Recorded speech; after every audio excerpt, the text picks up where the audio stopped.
Et vous savez, c'était une belle journée aussi pour se promener dans la vallée de Memramcook. Et justement, la campagne de financement pour sauver la solitude de Près d'en Haut dans le sud-est du Nouveau-Brunswick se déroule rondement. Et sur les 275 000 $ pour acheter les lieux, 150 000 sont déjà amassés. C'est une bonne nouvelle, surtout pour les jeunes, parce qu'ils sont de plus en plus nombreux à se retirer à cet endroit. Fanny Sanson. David Haché se recueille souvent la solitude de Près d'en Haut, un endroit unique en son genre au Nouveau-Brunswick.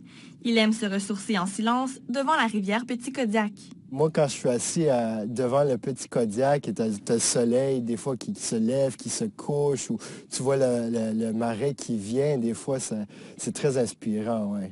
À la solitude, le silence est de mise.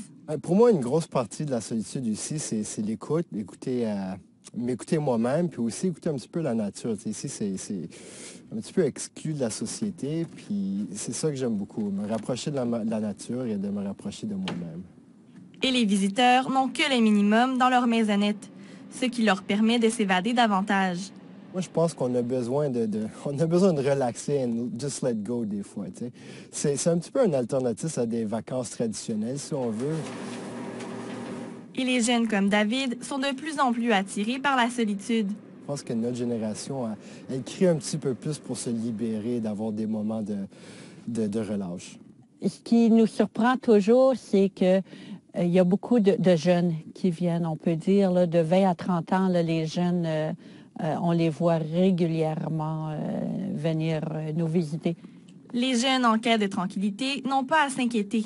La solitude de Près d'en Haut n'est pas sur le point de disparaître. Le conseil d'administration a déjà récolté 150 000 $, soit plus de la moitié de son objectif.